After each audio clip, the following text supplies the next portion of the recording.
piece of me? Do I feel lucky? Well, do you, punk? Good morning, Vietnam! I love the smell of napalm in the morning. You're gonna need a bigger boat.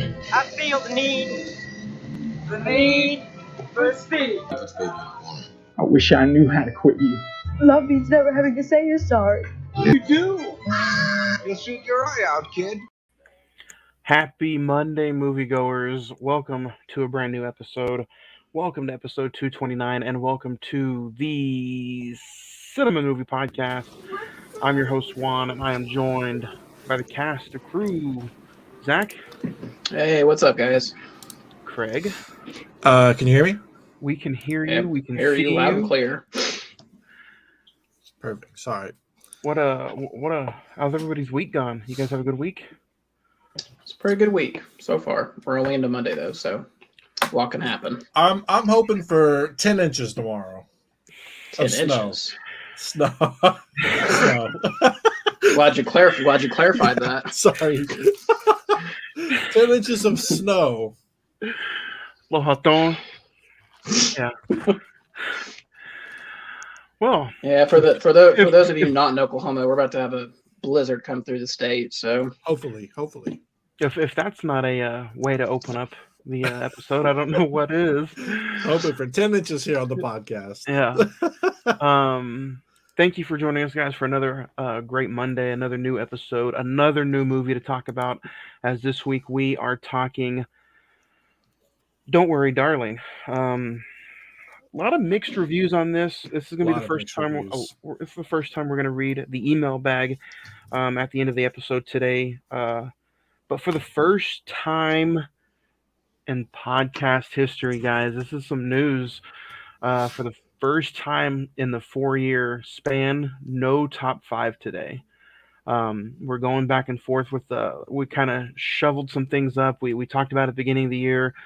A lot of segments got removed, but it's not being removed. We're just not doing it this week. That's the top 5. We are gonna do a top 5 next week, but no top 5 today. We're gonna get into the email bag a little bit later on in the episode. But for now, let's talk about last week. Last week, you can take a look back. We watched and reviewed The Menu. Kind of a mixed episode from a mixed movie from some of us, but go back and listen to the episode wherever you listen to podcasts at iHeart, Spotify, Podbean, iHeartRadio, Pandora, Amazon Music. You can also watch it on demand on this YouTube channel, MSWA Productions, and then go listen as we reviewed The Menu. Facebook and Instagram and social media is all the same. If you haven't found us or checked us out or followed us, check us out on Facebook.com/The Cine-Men Movie Podcast. The Instagram is all one word, The Cine-Men Movie Podcast. Twitter is at Cine-Men405. And then the email bag, which you can send us some emails and I will read them aloud on certain episodes, cinemen921@gmail.com. So, guys, with that being said, let's dig into today's conversation. Don't Worry, Darling is currently streaming on HBO Max with a release of September 23rd, 2022. Currently on IMDb, it's at 6.2, while the Rotten Tomato score is 38%. The Meta score is 48%, while Edward and the Google users liked it at 65%.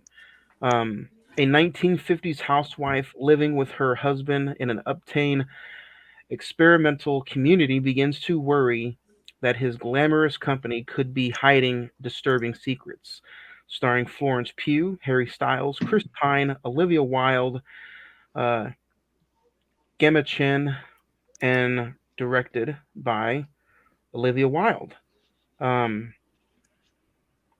Let's get into it. Zach, we'll start with you. Have you seen this movie in the theaters? And if so, what was it like revisiting it for this podcast?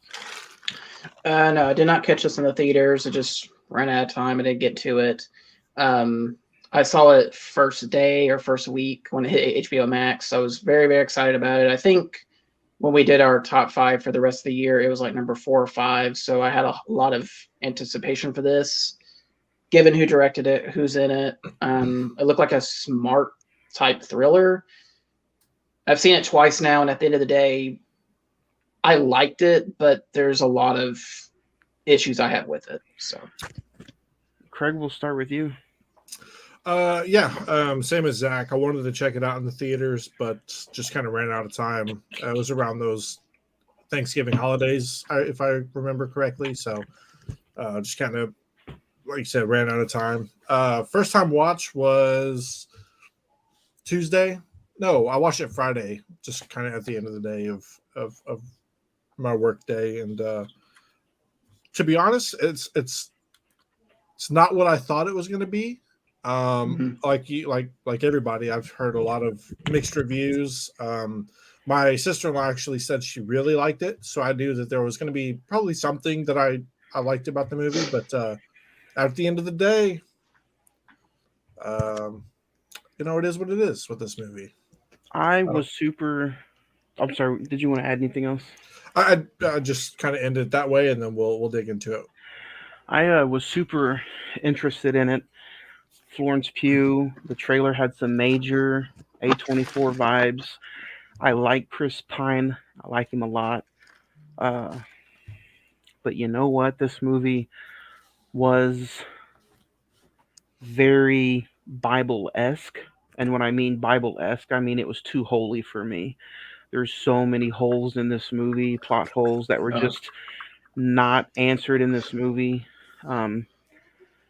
If I had to give a word right now to describe my one and only time watch, it would be disappointing. yeah, that's fair. That's fair. Now, don't get me wrong. Let's talk about some of the positives. I would say that the score, the soundtrack, the visuals of the movie, making it look like the 1950s. It was very bright, colorful. At some points, the cinematography was really good. Mm-hmm. It's Florence Pugh's movie, man. Yeah, she drives the ship in this movie. She is the standalone driver. I think her and Chris Pine are top notch in this movie. But when you set somebody aside, Florence Pugh, like Harry Styles, I want you guys to kind of help me out. To me, he did not work up to her standards. It was very. He did not live up to Florence Pugh's acting. Yeah, I was gonna kind of agree with that. I think if you were to put him next to somebody else, I felt like he acted fairly well, but when it was with Florence Pugh, it was just like, dude, you don't belong on the screen with her. And same with Chris Pine. He didn't belong on the screen when Chris Pine was on the screen. And that's just, kind of it is what it is with him. All right, we talked about everything positive. We'll see you next week, guys. No. I totally agree with you guys. I think Florence Pugh, I mean, we've raved about her on the show before, and this is her movie. She drives it, like you said, Johnny. She's definitely the best part of this movie. And even Chris Pine gets overshadowed by her, but when he's on screen, he's very good in this movie, especially. We'll get into it, but later in the movie, the dinner scene where they're kind of going, it's almost like a psychological battle between the two. I wish that was like the entire movie. Like, that was excellent. Yeah, I agree. I wish there was a little bit more knowledge between the two of them throughout more of the movie. I feel like a majority of the movie, you're trying to. I mean, it's a good anticipation, but when you see what the payoff is, when they realize what's actually going on, I just wish there was more of that. Well, and to me, let's just go ahead and get into it. I mean, I agree with you, Johnny, as well. The production design to make it like 1950s America, like at this retreat, looked really, really good. The cinematography was excellent. Spoiler alerts for Don't Worry, Darling. If you haven't seen it, go HBO Max it up.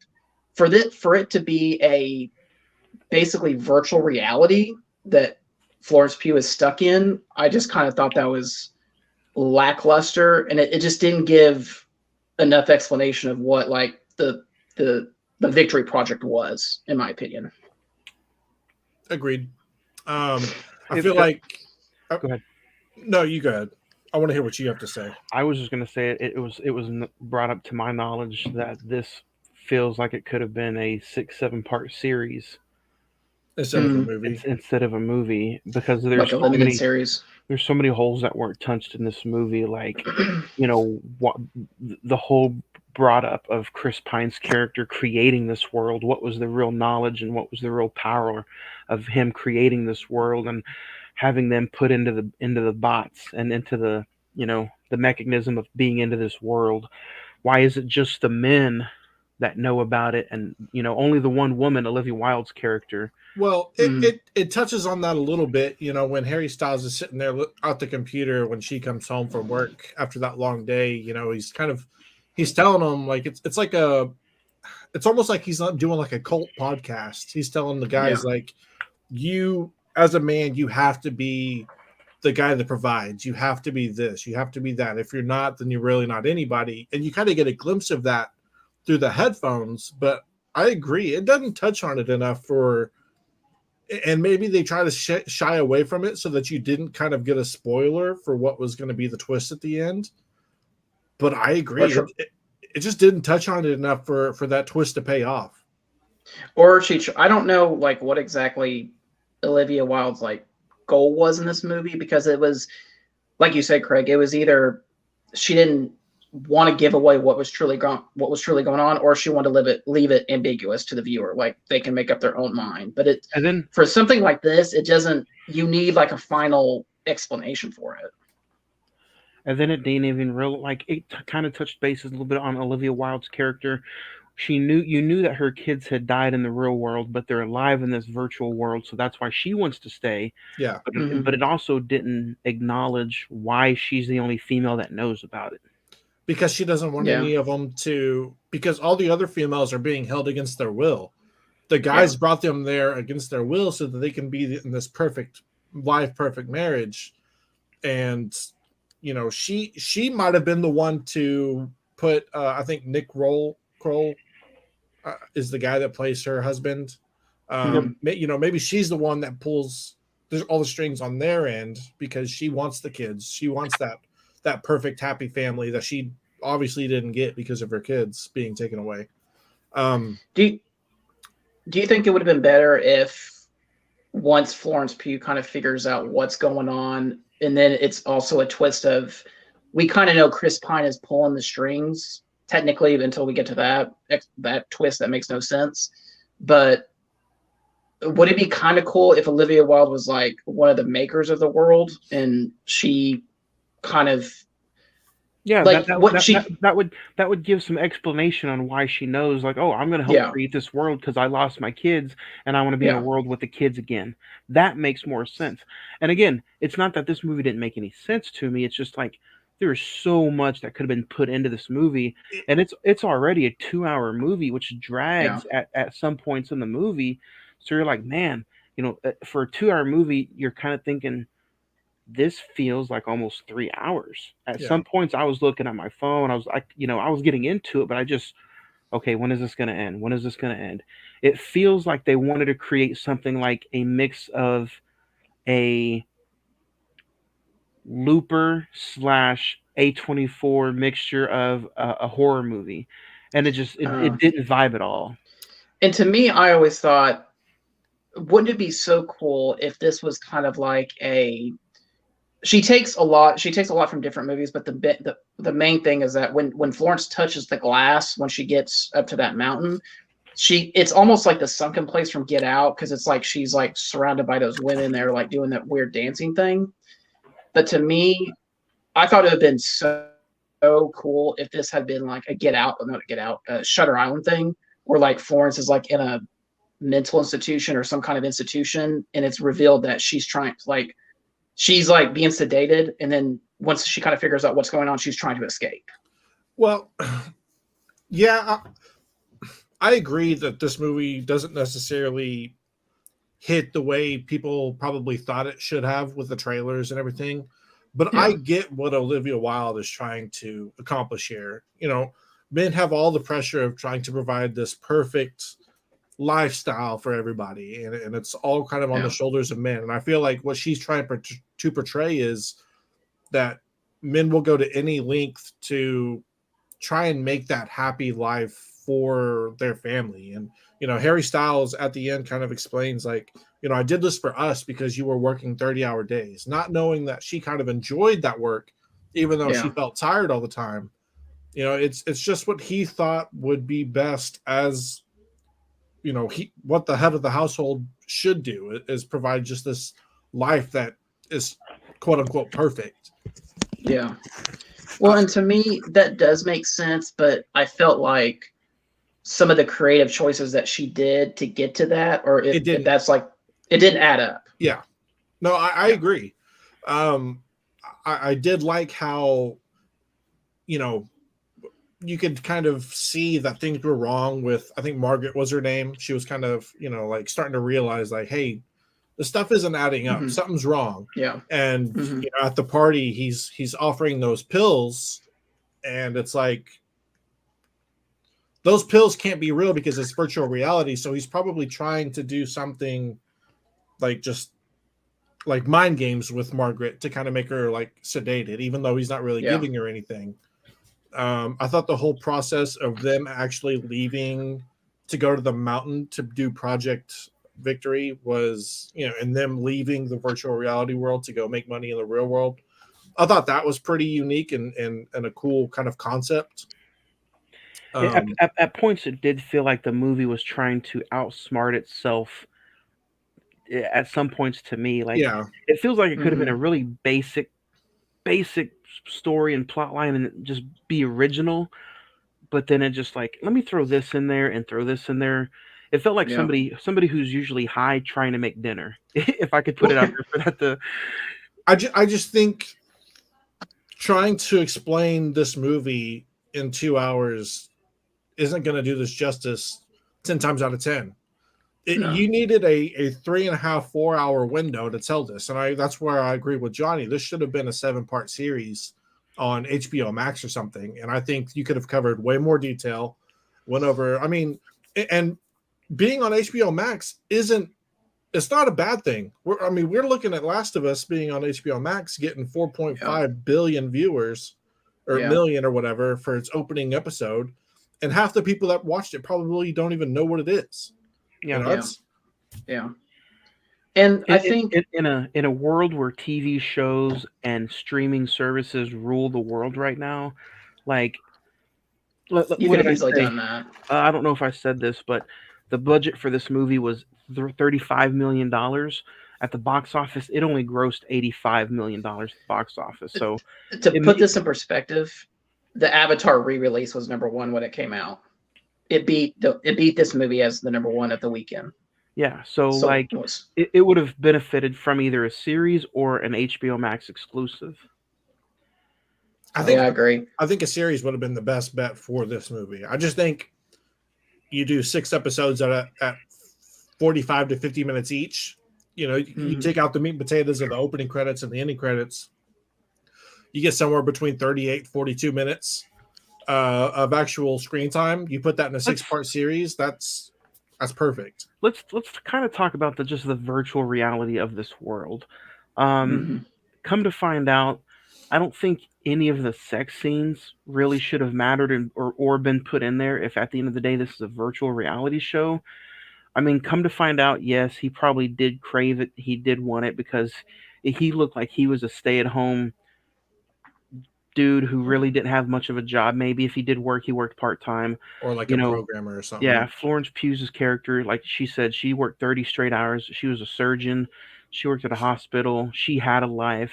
So maybe that was part of him craving that sexuality in the virtual reality. Because that's the only way he could get it. He couldn't do it outside of it because she was sedated 24/7. So the only time he could do that was virtually in that world.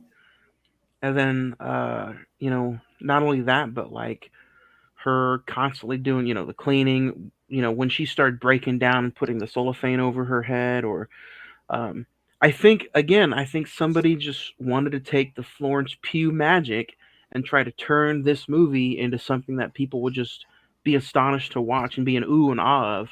What do you guys think of the controversy and the drama surrounding Shia LaBeouf? He was supposed to be Harry Styles' character. I don't think that would have worked even more. No, and that's the thing. This movie, Apparently, Harry Styles was added on very last minute. yeah, I mean, and that's the thing about this movie. The reason I think it made its money because there was so much drama behind the scenes going on was with Shia LaBeouf, Harry Styles, and Olivia Wilde were making out or doing something on the set. Florence Pugh was not happy with the final project. It got to the point where I think, from what I understand, Olivia Wilde was like missing on one day, and Florence had to basically direct herself on one of the scenes. I heard And she would so, never work for Olivia Wilde again. oh yeah, she barely did any promotion for this movie. I think she did like 2 interviews on the set of Dune, what she's filming, and that's it. So, I mean, that's got to tell you something. And also, there like Chris Pine, Harry Styles beef as well. Well, yeah. What was the thing? Did like Harry Styles spit on Chris Pine at like a premiere or something like that? No, I don't. Chris, yeah, he like spit on his hand when they were shaking or something. I don't. Yeah, I don't know. It just like you said, John. I don't really think Shia LaBeouf being in this would have saved it, honestly. But I mean, I think he would have been on a little bit more on the same level as Florence in some of the scenes, to be honest. Because Harry Styles, Harry just didn't. I agree with you, Craig. He just didn't light a candle compared to Florence in those scenes. And I think kind of why they brought him on was he could do that rugged look to make it seem like he was a nobody in the real world, and then kind of glam up to be, this all kind of perfect looking husband in the VR world. It sucks because I feel like this movie did do a lot of good things, but like Johnny said, there's just a lot of why did we go this route? There's not enough explanation on this. I had a hard time trying to keep myself interested in the movie. I didn't. I'm gonna say I enjoyed the watch initially. I feel like it's like with every movie that we do now. I'm like, man, I wish they would have done this or that. Like, I wish she actually would have tried to kill herself with the cellophane instead of opening it up. I wish she would have actually tried to kill herself once she kind of like realized, like, okay, I don't believe this is real. Something's definitely wrong, because she had the eggs where she was breaking them. Yeah. I thought it was funny when Harry Styles was trying to cook for himself. He's like smashing the potatoes with the wine or the whiskey bottle, and you could tell like something was up. Like it's just not. It's not real. Well, and to me, it was. Go ahead. I was just going to say that's a good bring up. Like that would have been a little bit more entertaining throughout the movie if they set up little plot details for you to try to figure it out. We're like, hey, or maybe a small glitch. Maybe she wakes up from her nap and she sees him hitting the food, and there's like a glitch, and she's like, whoa, what is that? Yeah. Oh yeah. Like something like, obviously a man has his due, quote unquote, like in the 1950s, a man worked, did the lawn, and just kind of like did like maintenance and stuff like that. It would have been funny to see him kind of like do cleaning, or, like we saw a little bit of the cooking, but do something that was technically a woman's job and just completely botch it. And I think that would have kind of helped accelerate what they were trying to get across on the screen. Well, and to me, I thought on this second watch, I don't know if it was really the design of the movie or if that was Olivia Wilde's intention, but I thought what I call the reality breaking points, where it was just like Florence would stop and like those, like the black and white, like sunken place would pop up, or she would remember something in the real world.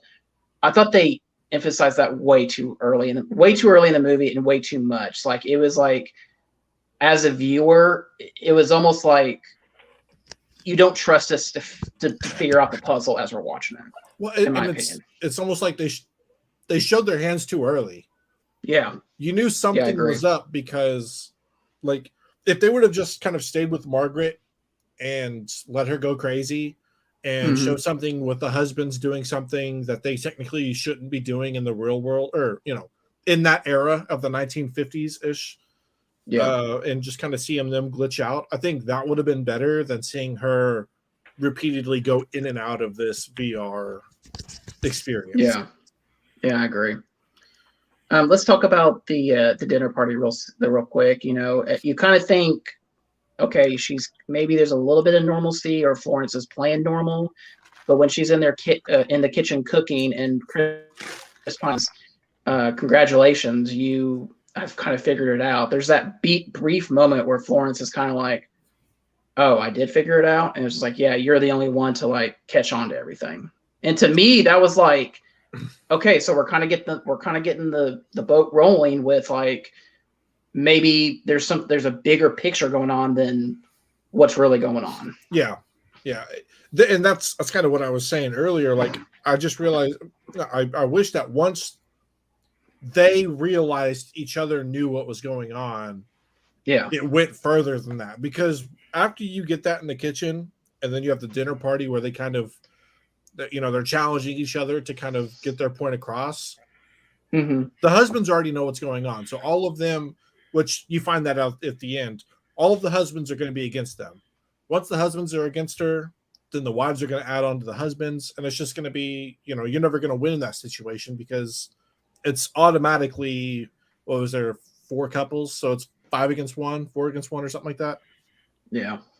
I just wish that it would have went into more of her really digging down, trying to accomplish something in the VR world instead of, she talks to Harry and, she's like, I love you. And they kind of do this whole thing where they're trying to leave the city and then she gets taken. And at that point, the movie's pretty much done. There's nothing else after that extends into the battle with her and Chris Pine.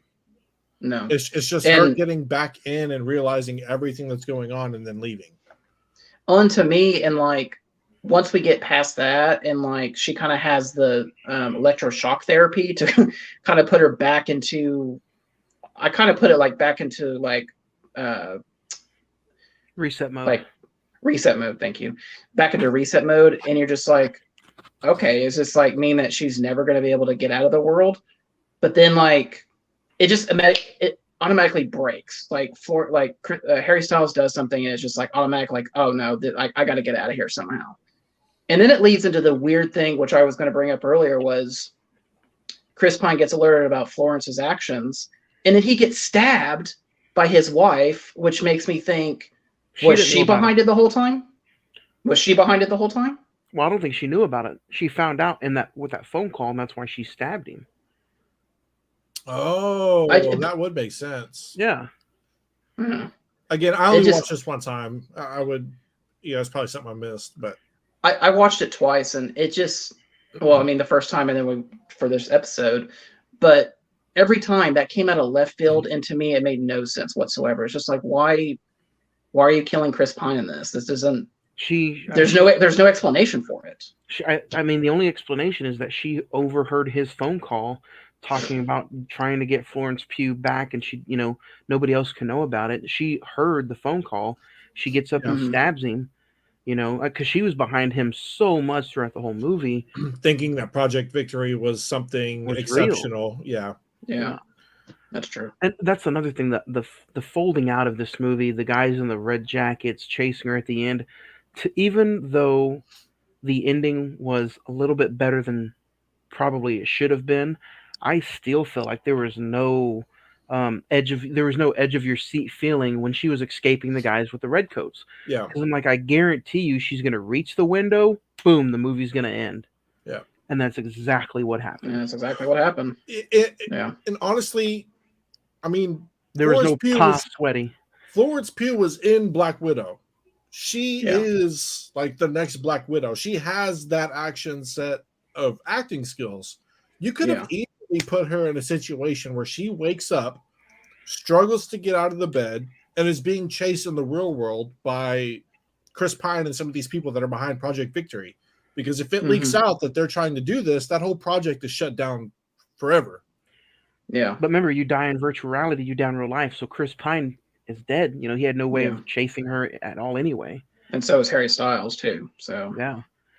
That's why I'm saying, like, man, good thoughts and all. Plot twist, Olivia Wilde does it. Yeah, we're all putting in some good ideas, but at the end of the day, this movie just it doesn't deliver. It had so many questions left, more than victory motions. Not the victory there. But a little disappointed. And to me, it's like They should have called this movie isn't. "Don't Disappoint Me, Darling." It's just one of those things where it's just like it's not. This movie had so much potential. Like the trailer set up to be something that could be really cool and something very different, but it just kind of falls back on cliches. It falls back on stuff we've seen before, and to me, I'd rather watch something like Get Out or Shutter Island, where it has like a good build up. I think this movie exceeds if it's not Olivia Wilde directing it, and if it doesn't have Florence Pugh either. Well, I mean, Florence. This movie, even though this movie had Florence Pugh and she's great and she's, everything is so glamorous about her, she looks like she could be a 50s actress. Yeah. Even with her being in it, she can only do so much. The writing still has to be there. The directing still has to be there. Everything just has to be in place, and it just wasn't. This is one of those movies where it's just top down. It wasn't. And I really wanted to like this movie. I really wanted to like this movie. I really did. Trust me, so did I. just so I can get that itch to go buy it physically, because I haven't bought it physically yet, but I don't know if I will now because I don't have the urge to ever want to watch it again. Yeah. No. Well, I think I misspoke. I was saying I think if Florence wasn't in here in this movie, I think all of us would be saying this would be one of the worst movies of the year. And to me, it's it's still not a worst movie of the year candidate. No, I mean this is. I think it's sitting at 35, 36% on Rotten Tomatoes. It's it's not that bad, but it's this is maybe low 60s, early 50s, maybe. Well, let's be honest. People do not see movies through. I mean, I'm not saying we're professionals, but we've been doing this for 3 or 4 years now, and we kind of figure we find things that the normal people might not see. Well, and that 30% probably saw the ending and was like, "That's the stupidest movie I've ever seen in my life." Just like people with Nope, they see the ending and they're like, "That's the stupidest." The old couple behind us, Johnny, you remember that? Yeah. They finished Nope and they were like, "That's the dumbest movie I've ever seen." It's like. Also, don't forget too, though, that how many people really did get to go see "Don't Worry, Darling"?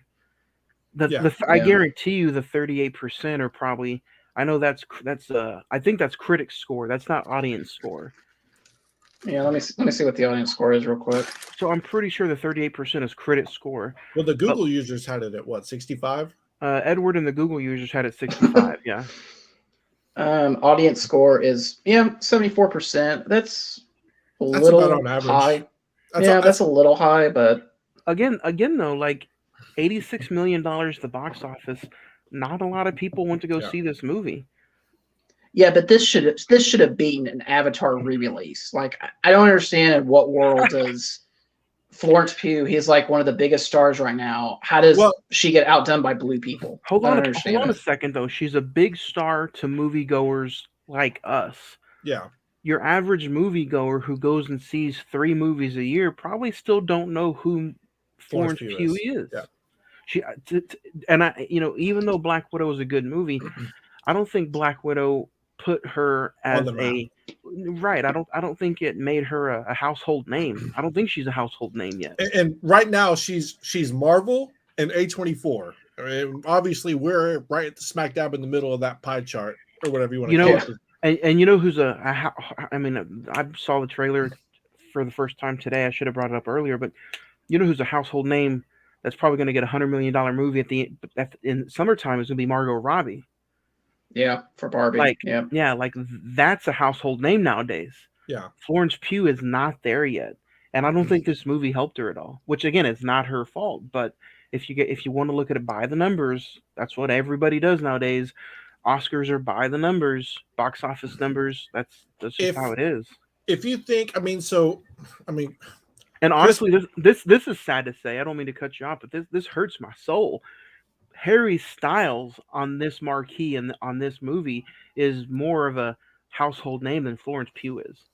Yeah, well, and that's what I was going to get at. Most people only know Harry Styles for his music. Yeah, he's really never done anything acting wise, so they probably were all just it's probably a good concept, but the acting's probably not going to be pretty good because they're seeing Harry Styles and Florence Pugh, who they probably have never seen act before. They're like, this is a movie waiting to just not be good. And I heard somebody. I heard somebody compare the two a few weeks ago, and somebody compared Harry Styles to Justin Timberlake, and I was like, hold the brakes just a second.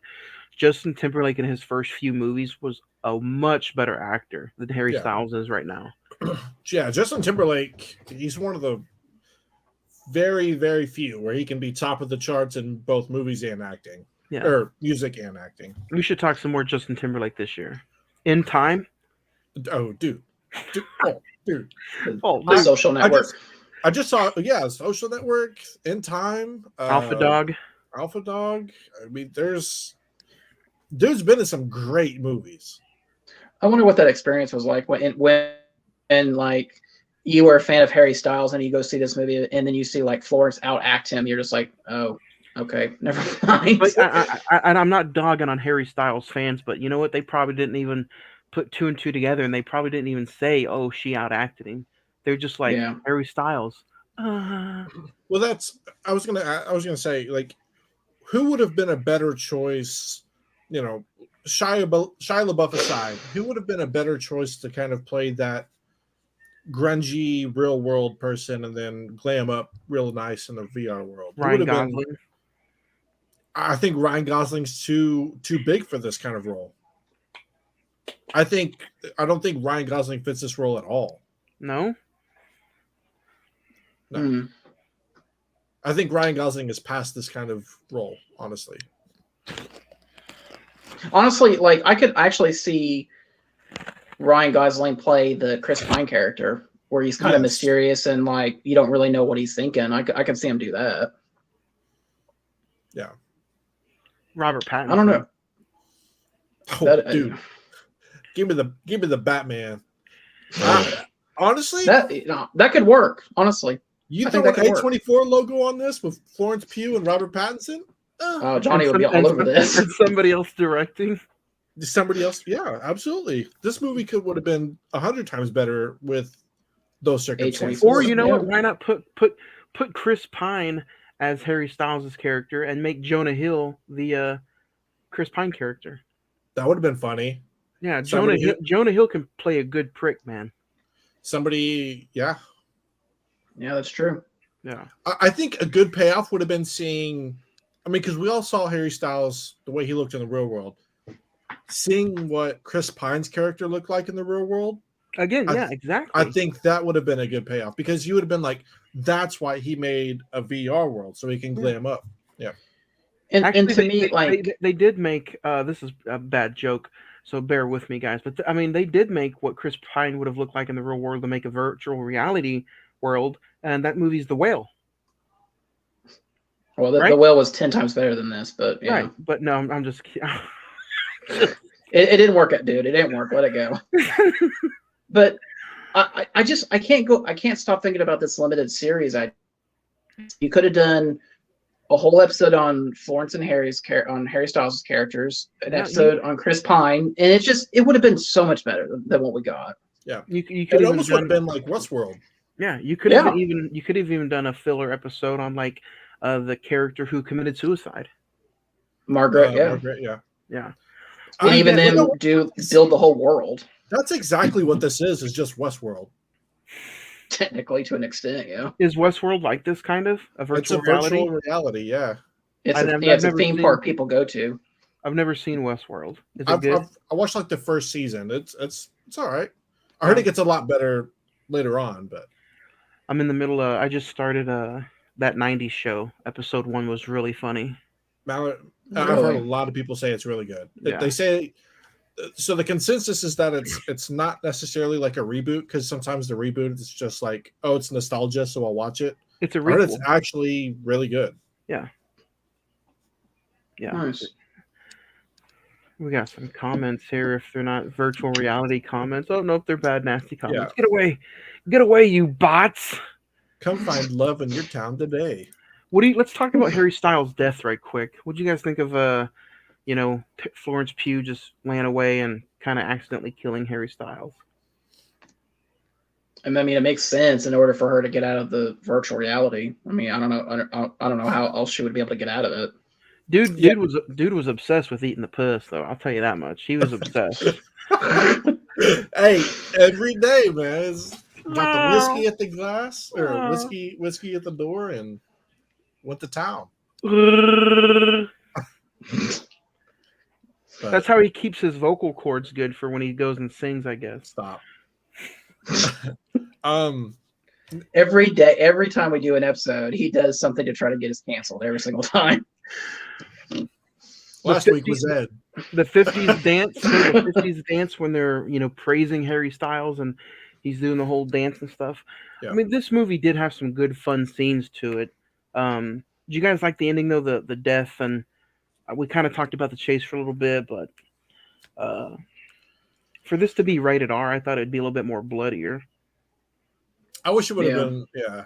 I mean, God, there was when she kills herself and falls off the building, Margaret, when she wraps the cellophane around her face, when you kind of get the images popping up of the dancers, there's a lot of good horror vibes in this movie. The score was amazing at times. Give me more of that. Give me more of that. You're trying to tell a story and make it this kind of romantic thriller and make it a horror at times. Yeah. If you would have just stuck to it being more so horror than romantic thriller, it would have been, I think this could have been an incredible movie, like an incredible movie.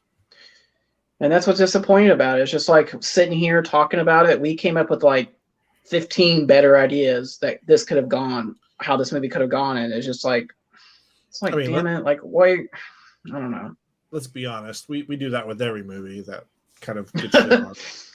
Except for Ed talking about No Country for Old Men. Dude, I would have changed. Like, stop it. That's just like, that haunts him like every time we do an episode. He probably would have given this movie a 7. So what up, guys? What up, guys? What up, brother? There. No. What up? So, what do you want to move on to? Did you guys have a favorite scene? Zach, we'll start with you. The dinner party scene when it's just Chris Pine or Florence and Chris Pine kind of going at it, and is it reality? Is it not? I want you to be part of my team. I figured out what you're doing.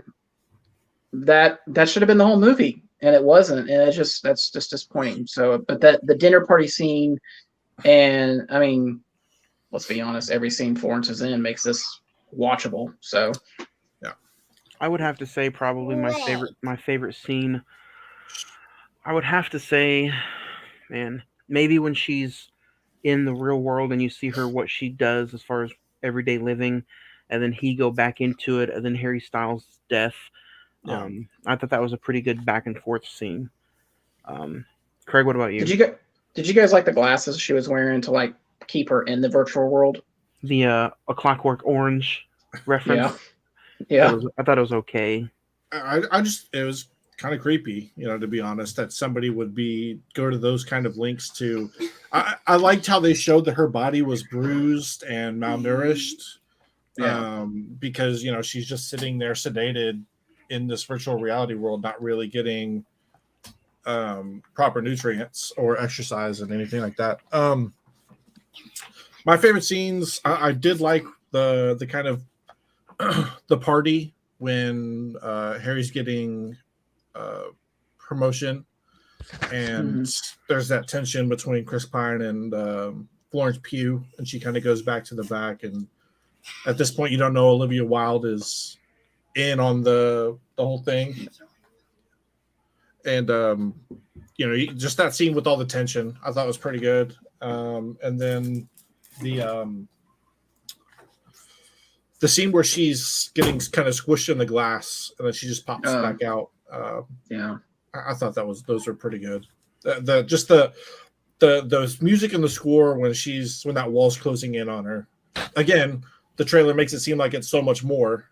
Yeah. But it's really just her kind of tripping out and having a malfunction in the VR thing, I guess. But they didn't really explain it that way. Craig, you're still talking, so give us your star rating. You go first. 1 out of 10. I'm gonna give it a 6. I enjoyed the watch. I do think there are tons of things that could have been different, should have been different, but at the same time, I personally still found an enjoyment in the movie and in the watch. Like I said, the the horror vibes that I got were very A24ish. Maybe that's because it's Florence Pugh on the screen, but there were a lot of things that I liked about this movie, but there were more things that I didn't like. So therefore, it's kind of on that scale of a 6 for me. I really wanted to like this movie so bad. Um, but I think even though everything you just said, it feels like a meal that you're forced to eat as a child, but you have no liking for it 20 years later. I don't think I'm ever going to touch this movie again, and that's what sets this back aside for me. So I'm going to go one below you. I'm going to give this movie a 5 out of 10. Um, again, just because I don't think I'm ever going to have the ability or the capable likeness to watch this movie again. So even though I really wanted to like it, like I said, like you said, Craig, there were things that you enjoyed, but at the end of the day, it just didn't itch my Yeah. movie scratch. It Well, didn't scratch my movie itch. and this is one of those movies That's a where T-shirt, by the way. once you find the payoff of this movie, the rest of the movie's kind of ruined. Yeah. There's very few movies that happens to, and this is one of them. And I think that hinders it greatly as far as rewatchability, because when you're watching it, there's nothing in the movie that you want to rewatch to kind of like, oh, why did this happen? Why did that happen? There's nothing in this movie that does that. So knowing the ending, knowing what the Victory Project is, there's no rewatchability to this at all. And I didn't feel on the edge of my seat during the end chase. Zach, what about you?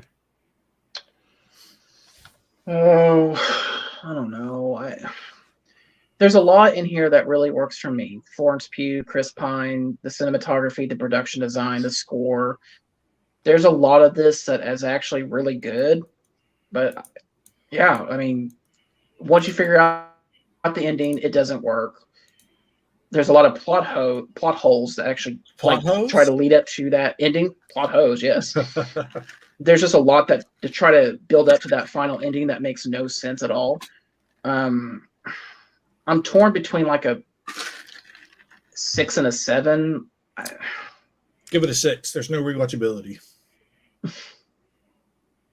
Well, I'll say this: if Florence wasn't in this, I'd probably give it like a 4 or 5. So yeah, I'll give it a 6. I'll be with you, Craig. She's my A24 darling, and I still gave it a 5. Yeah. Let us know what Now, you think. If Ben Foster was in this would be a whole different monster. Chill. Ben Foster from If you guys- High Water. Oh. If you guys want to know, let us know your star rating. Please email us at cinemen921@gmail.com, and we can read some emails aloud. We'll start. You want that mail time? We do. Never mind. Can't hear it. You didn't. Never hear it. Technical difficulties. You couldn't hear it? Nope. There's no way. All right, we'll skip it. Mail time. Maybe next time. Yeah. Erwin says, has anyone seen Tom Hanks's new movie? If so, I'm really interested in seeing it, but I don't know if I want to spend the money to go see it. What movie Man is Called that? Otto. Man Called Otto. We were going to see it this weekend, but just ran out of time. Looks interesting. Omar says the menu gets a 9 for me. Edward must have just been hungry when he was watching it. I don't understand. What did Ed give it last week? He gave it a like 5. He gave it a 5. Yeah. I made it as a joke, but he graded it as a 5. That's funny, Omar. Janice says Elvis is probably the best movie I've seen all of 2022. 10 for sure. Top Gun came out last year, so yeah. It's gonna be interesting. And here in a few weeks, guys, I think in the first week of April we're gonna talk our top 5 plus 5 of 2022. It's gonna be a very interesting list, I think. It's a girthy list. Yeah, it's 10. Does that mean I have to see Avatar for? You don't have Nope. to. You just won't include it in your list. It made 2.9 billion so far. So I mean, Don't even get me started on that. My phone blows up when I go see an hour and a half movie. I could just imagine if it's a 4 hour movie. Goddamn. Sarah97 says Glass Onion to me was fun and out of the box thinking. I love Daniel Craig though, so it may be a little biased. Glass Onion gets 8 stars. I forgot we even did that. That was a couple weeks ago. Damn.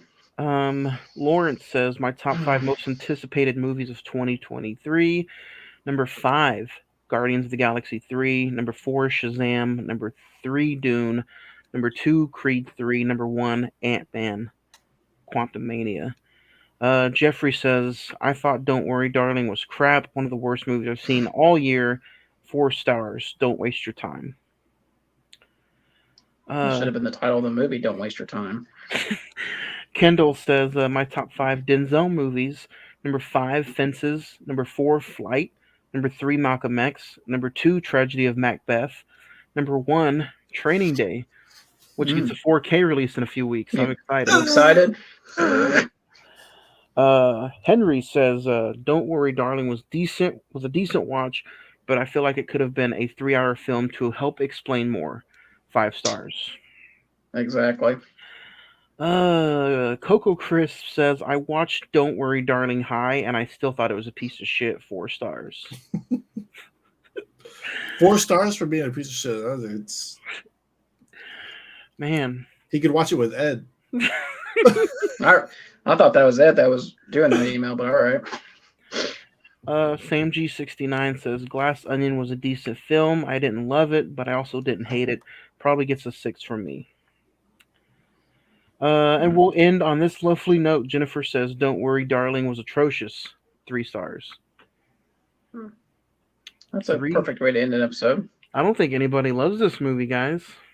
Yeah, I will be. It'll be hard pressed to find somebody to give this more than an 8. Yeah. We will get back into the email bag next week or the week after. I think Black Adam is going to be a fun movie to talk about next week. I'm sure there's going to be a lot of mixed emotions about this movie too. But guys, that is on the menu for next week's episode, darlings, is Black Adam, starring Dwayne "The Rock" Johnson, Pierce Brosnan, and some other DC names in there as well. Has anybody seen this yet through the year? Is anybody excited? I got 20 minutes into it, and I saved it because I knew we were coming up for this episode, so haven't watched it yet. I saw this in the theater, so this will be my second time to watch it. So well, I'd already rewatched it, so. Okay, I was going to say you've already rewatched it, so. Yeah. This is a fresh take for me. You guys know I'm a little DC biased, but with the whole debacle the last few months, I don't know what I'm going to think about going into this movie. I'm not a big fan of the Shazam, Black Adam, DC world, so it's going to be interesting to see my thoughts on this movie and I love The Rock. We all know this, so I'm going to be a little interesting seeing where I go with this.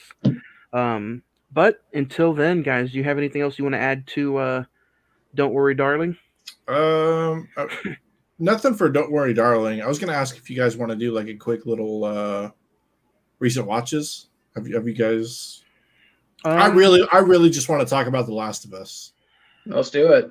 Did you go ahead? Did you see the second episode? I have not seen The Last of Us besides the first episode. If you want, we can wait and start that next week, and we can put recent watches into a whole segment next week. Okay, I just want to, if anybody on here has not checked out The Last of Us that's listening or will listen, check it out. It is watch it. Fantastic series so far. Video game sales have risen 322% for this game since it came out 2 weeks ago. So I'm going to watch episode 2, so I'll talk to you about it next week. Recent Watches comes back next week. I also checked out Megan today, which is going to be an episode on Friday the 14th podcast this Thursday coming up, January the 26th. We're going to talk about Megan. We're also going to talk about it next Monday in Recent Watches, so get those movies going. Watch the movies because we're bringing Recent Watches back next Monday. Until then, guys, I think that's going to do it. Black Adam next Monday, January the 30th. We finish January with Black Adam. So until then, guys, see you next week. Love, peace, See ya. and watch movies next Monday right here. Cine-Men Movie Podcast. Adios.